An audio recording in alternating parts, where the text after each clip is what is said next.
윤석열 대통령이 네. 16일, 17일 1박 2일로 네. 일본 방문에 지금 나섰지 않습니까? 네. 그런데 일본에서도 요미우리 신문 아주 큰 신문 아닙니까? 네. 일본에서. 최고 크죠. 9개 면을 털어서 아주 네. 그냥 대대적으로 네. 보도를 하고 네. 아사히, 마이니치, 니혼 네. 게이자이 등 네. 일본의 아주 대언론들도 네. 서면 인터뷰 통해서 아주 상당히 큰 관심을 보이고 있는 것 같아요. 네.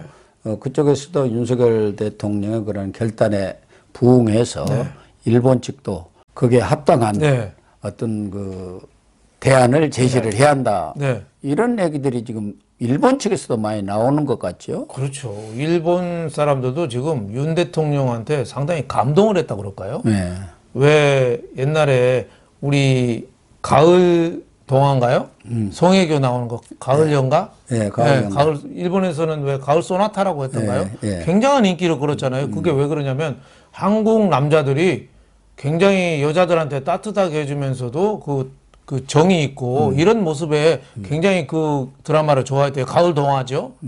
근데 이번에 윤석열 대통령이 쪼잔하게 밀고 당기는 게 아니라 화끈하게 그냥 한번 해봐 하고서 손을 내밀어 준 거예요. 그러니까 일본 애들은 굉장히 좀 겁이 많고 소심하잖아요.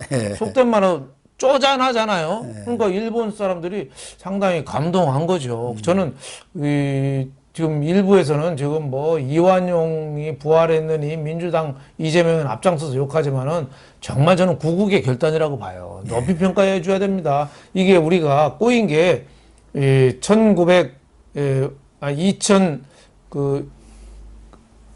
이명박 대통령 때 그때 독도를 방문했어요. 2012년이야. 2012년에 지지율이 많이 내려가니까 독도 방문하면서 그렇죠. 한 4~5%확 올랐죠. 그렇죠. 그러니까 독도 우리 땅이니까 뭐 관계 뭐 어떠냐 뭐 하지만은 일본하고 볼 때는 전면 어떻게 보면은 그 대결 비슷한 국면으로 갔거든요. 한일 그게 거의 파탄나다시피 했어요. 그리고 또 하나는 그 김능환 대법관이라고 어떻게 보면은 좀 제정신이 아닌 사람이죠. 이 사람이 뭐 건국을 하는 심정으로 뭐 판결문을 썼다 뭐 이러는데 여태까지는 노무현 때도 그렇고 징용공에 대해서 다시 배상을 요구하는 게 한일 청구권 협정에서 이미 소멸됐기 때문에 불가능하다 뭐 이랬는데 2012년에 김능환 대법관이라는 사람이 그거 해줘라고 한 거예요. 그때 배석했던 대법관들이 왜 그때 했냐 그러니까 김능환 대법관 선배께서 마지막 은퇴를 앞두고 의욕을 보여서 우리는 그냥 들러리만 섰다. 이렇게 이명박하고 김능환 두 사람이 어떻게 보면 한일 관계 결정적으로 꼬이게 만든 건데 어떻게 보면 박근혜 대통령도 좀 풀려고 노력은 했어요. 그래서 위안부도 좀 풀고 했는데 문재인이가 뒤집어 버렸죠. 완전히 뒤집어가지고 축창가 부르면서 그렇죠. 축창가 부르고 한일 관계는 파탄 나버렸죠. 축창가만 부르면 지지율이 높아지니까. 그리고 위안부 합의 엎어버렸잖아요. 여기까지 온 거예요. 징용공 사태 이것 때문에 이제 일본 재산에 대해서 한국에 있는 거 압수까지 들어가면 완전히 국교 단절이죠. 한 나라와 한 나라 사이에 전쟁을 통하지 않으면 무릎을 꿇게 할 수 없거든요. 현실적인 답을 차지하죠. 지난번에 문희상 민주당 국회의장도 그 탈반을 낸 게 지금 윤석열 대통령이 한 거랑 비슷한 거예요. 이제 문희상은 이제 국회에서 법을 통해서 하자는 거고 윤 대통령은 법이 뭐 언제까지 기다리냐. 지금 한일 관계 정말 급하잖아요. 안보 문제 미사일 오늘도 쐈잖아요. 그럼 일본하고 미국하고 손잡아야죠. 경제 지금 반도체 전쟁인데 일본이 반도체 소재나 장비가 우리가 기술을 제휴해야지 돼요. 소재 이런 게. 그러면 같이 손을 잡고 우리가 반도체 이걸 키워나가고 산업적인 측면에서 해야 되는 어떻게 보면 굉장히 중요한 시점에 저는 윤 대통령이 결단을 내려서 전 국민이 밀어줘야 됩니다. 이거는. 그러니까 정말 윤석열 대통령이 북익 그 하나만을 보고 대국적, 대성적 결단을 내린 것 아니겠습니까? 뭐 국내에서 당연히 거기에 대해서 뒷받침을 해줘야 하는 것은 물론이지만 일본 측에서도 그걸 이용만 하려고 하지 말고 자기 정치로 과거 아베가 그랬지 않습니까? 아베 그랬죠. 지금 기시다 후미오 이 총리도 정상회담에서 그에 합당한 그렇죠. 이 대안을 그렇죠. 또 보답을 해야 하는 거거든요. 그렇죠. 그러니까 그 이제 안보 차원에서도 나올 수 있고 특히 경제 차원 이런 그렇죠. 부분에서도 우리 국민들이 네. 납득할 만한 그런 어떤 합리적인 해결책을 또 제시를 한다든가 그리고 과거 역사 문제도 물론 DJ 오부치 그런 네. 선언 등 전임 내각에서 있었던 그런 합의라든가 조약들을 다 승계하겠다고 했지만 입으로 좀 해주면 좋잖아요. 그렇죠. 자기가 좀 더 전향적으로 발언을 해주면. 그렇죠. 김대중 오부치 선언 정도 과거 식민 지배에 대해서 뭐 통렬하게 반성하고 사과한다. 뭐이 정도 멘트만 해도 우리 국민이 상당히 위로를 받을 텐데 과거에 박근혜 전 대통령이 위안부 했을 때 그때 재단에 일본이 10억 엔 낸다고 그랬거든요. 네. 그때 일본 외상이 뭐라고 그러는 줄 아세요? 저 생각이 나요. 우리가 잃은 거는 10억 원밖에 없다 그랬거든요. 맞아요. 그러니까 우리 국민이 볼 때는 상당히 어떻게 보면 가슴이 아픈 자존심이 거예요. 엄청나게 10억 원이라는 게 우리 돈으로 한 100억 정도 100억이죠. 되는데 강남에 저 주상복합 펜트하우스도 100억이 넘습니다. 예. 그 아파트 한 채 때문에 우리가 완전히 체면을 이게 넘겨줬냐? 이게 완전히 어떻게 보면 여론을 뒤집어 버린 거죠. 그래서 지금도 일본하고 협상하는 거에 대해서 매일경제신문에서 며칠 전에 조사한 거 보니까 그 관계 개선, 한일 관계 개선에 찬성하는 게 67%. 개선은 찬성한다 이거죠. 근데 제3자 변제 해주는 거 안, 예? 기업이 내 가지고 그 피해자한테 주는 3자 변제안 여기에 대해서는 57.9%가 잘못됐다고 그랬어요. 네, 6대4 정도 돼요. 그렇죠. 근데- 반대가 6이에요. 근데 그 방법 아니면 방법이 없어요. 어떻게 하겠어요? 예. 이게 그 배상받을 어르신들은 지금 연세가 다들 90이 넘어서 다들 뭐 몇 년 안에 다 돌아가실 건데. 생존하고 네. 계시는 분은 3명뿐이 안 되잖아요. 그렇죠. 이제 다 끝나가는데 빨리 좀 서두르고 한일 관계도 정상화시키려는 윤석열 대통령의 구국의 결단인데 보면은 이재명 이 사람은 뭐 이완영이 부활했느니 뭐 극단적 뭐 굴종 외교니 뭐 청나라 황제한테 홍타이지한테 무릎 꿇은 삼전도 굴욕이니 온갖 말을 하는데 저 사람들이 도대체 한국 사람인가 별나라 사람인가 정말 참 안타깝게 짝이 없습니다.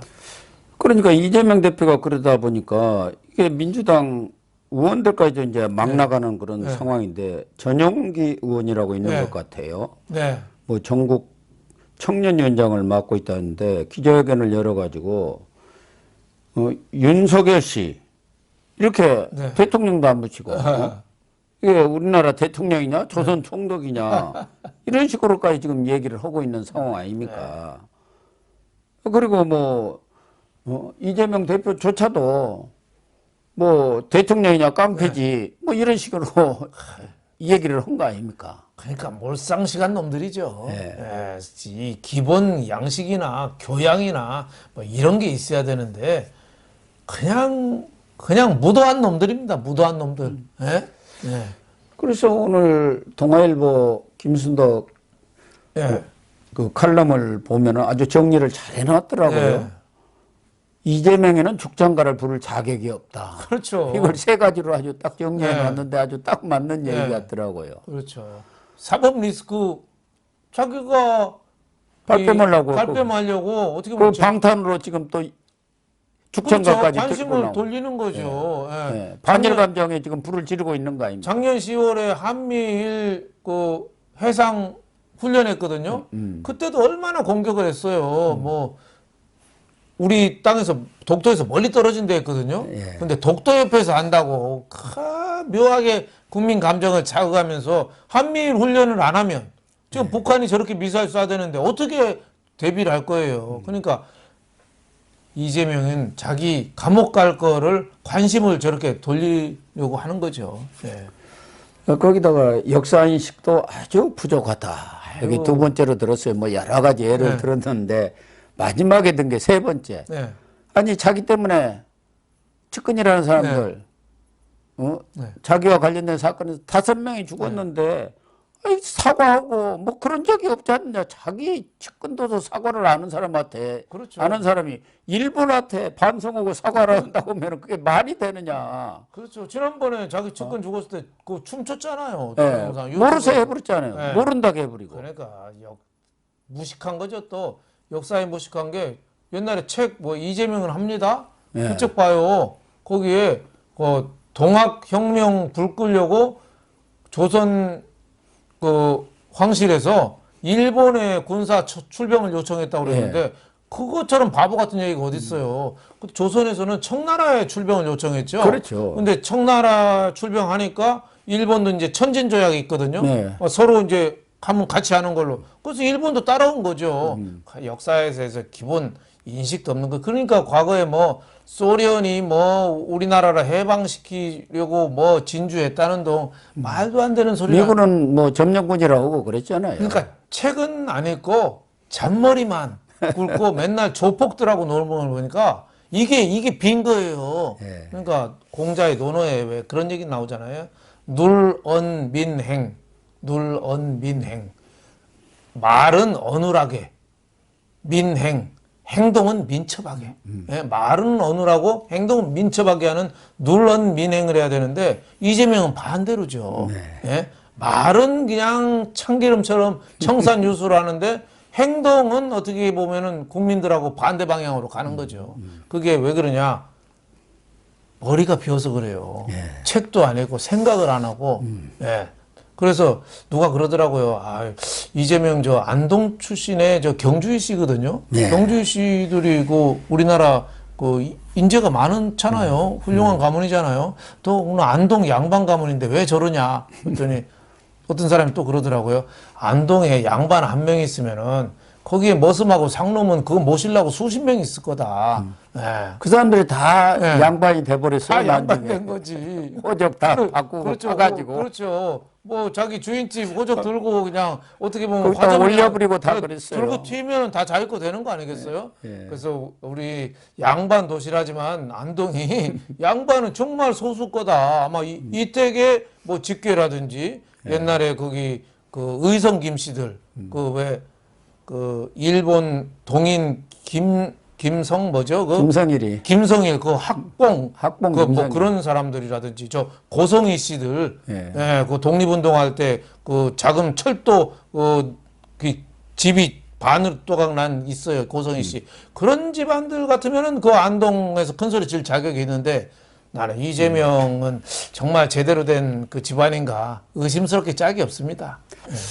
아무튼 뭐 민주당도 이 한일 관계에 대해서 또 윤석열 대통령의 방일에 대해서 너무 그렇게 정치적인 계산만 두드릴 게 아니라 안 하면 어떡하겠어요. 문재인은 안 방법이 했잖아요. 없잖아요. 문재인은 안 방법이 했잖아요. 문재인은 5년 동안 깔아뭉개기만 했어요. 지금은- 그러다가 보복받았잖아요. 예. 우리가 북한은 북쪽으로 저기에 갇혀 있잖아요. 북쪽에 꽉 막혀 있잖아요. 근데 남쪽 해양으로 연결이 돼서 미국이나 해양으로 우리가 소통하는 해양 국가가 돼야지 발전하는데 일본하고도 막혀 있으면은 어디로 가는 거예요? 그러니까 저는 그건 국가 전체적인 운명을 보고 진짜 지도자가 봐야지 저렇게 반대만 하고 뒤통수나 치고 아주 물론 뭐 저는 지금 정부도 완벽하다고는 볼 수 없어요. 왜 우리나라 보수 정부들이 광우병도 그렇고 사드도 그렇고 여러 가지 전체적으로는 맞는데 왜 이렇게 비난을 많이 받느냐? 야당이나 시민단체, 노조한테 몰린 것도 있지만 그만큼 여론 수렴 과정이나 좀 홍보라든지 국민하고 소통하려는 노력은 충분히 했는가? 이런 면에서는 저는 좀 부족하다고 봐요. 네, 그렇습니다. 그런 점 때문에 더 많이 욕을 얻어먹는 거죠. 지금 왜 근로 주 52시간 개편 69시간으로 만든 것도 그 장관이 나와서 아주 자신 있게 얘기했잖아요. 제주도 한 달 살기가 이제 가능해졌습니다. 근데 왜 젊은 세대가 반대하겠어요? 젊은 세대가 휴가 한 달을 가기가 쉽습니까? 참 현실을 너무 모르는 휴가 한 달 가면은 아마 높은 사람이 그럴 거예요. 잘 다녀와. 근데 웬만하면 계속 살아. 예? 그게 물론 뭐 공무원이나 공기업은 한 달 살이가 될 수 있겠죠. 그런 데는. 근데 웬만한 기업이 한 달 빼고 자기가 갈 수 있다 쉽지 않다고 봅니다. 그런 현실, 소통하려는 노력, 지금 윤석열 정부가 그런 점이 좀 부족한 거 아닌가 저는 이렇게 생각했습니다. 예, 아무튼 1박 2일에 한일 정상회담 뭐 또 기시다 후미오 네.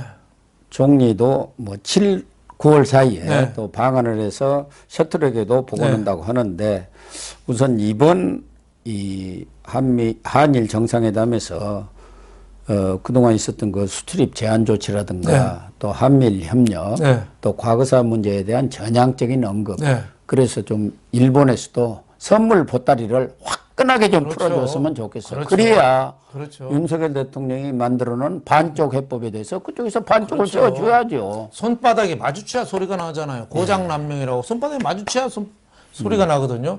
그리고 우리도 이제 일본에 대해서 자신감을 좀 가져야 됩니다. 과거에 왜 DJ 김대중 때 일본 문화 개방한다고 그래서 그때 굉장히 시끄러웠거든요. 근데 일본 문화가 우리나라 와서 뭐 한 게 있나요? 옛날에는요, 방송국 고위 관계자들이, PD들이 부산에 나가 있었어요. 왜냐하면 부산에서 위성 안테나 세우고 일본 거 보고서 뺏겨오는 게 일이었거든요. 거의 그거 100개 갖고 그대로 그렇죠. 그 포맷을 그대로 했잖아요. 지금은 우리가 일본보다 앞섰는데요. 우리가 일본 거 우리가 뭐 문화 침탈 당했다고 할 게 뭐 있어요? 일본도 우리가 일본보다 앞선다는 그런 통계들이 많이 나오고 그렇죠. 있잖아요. 그 일본 뭐 만화 영화는 우리보다 조금 애니메이션 뭐 재밌는 게 조금 있긴 하던데 그거 빼놓고는 일본 거 배울 거 하나도 없거든요. 우리가 더 주도적이고 어떻게 보면 우월감을 가져도 된다고 봐요. 아니 우리가 근대사는 우리가 식민 지배 받으면서 콤플렉스가 있었지만은 고대사는 우리가 가르쳐 줬잖아요. 서로 어느 정도 콤플렉스하고 우월감 같이 있는 거거든요. 일본한테는 우리가 좀 당당하고 좀 반일보다는 극일, 일본을 우리가 이겨서려는 그런 노력, 이게 좀 필요하지 않나 저는 이렇게 생각합니다. 그렇습니다. 이제 우리 국민들도 일본에 대해서는 그럼요. 이제 자신감을 가져도 충분할 것 같습니다. 그럼요. 우리가 정말 열심히 살아가지고 일본을 지금 능가했잖아요. 우리 어릴 때만 해도 일본을 넘긴다는 건 우리가 생각도 못했거든요. 우리 한국인이 정말 잘 살았어요. 일본보다 뛰어난 거 저 확실한 거 휴대폰 안 터지는 데가 없어요. 우리나라는. 또 하나 신용카드. 일본은 지금도 동전 넣는 식당이 많아요. 자판기 다 동전 넣어야 돼요. 우리는 카드, 걔들은 카드 안 받는 데가 많아요. 또 하나 확실한 거, 일본보다 앞서는 거, 화장실. 우리나라 화장실 세계 최강입니다. 뜨뜻한 물 나오고, 어떤 데는 음악도 나오고, 클래식도 나오고, 또 비데도 있고, 이런 나라가 없어요. 일본만 해도 옹색합니다. 그러니까 우리가 당당하게 자부심을 갖고 일본 너희쯤이야 뭐 이렇게 생각할 필요도 있다고 봅니다. 그렇습니다.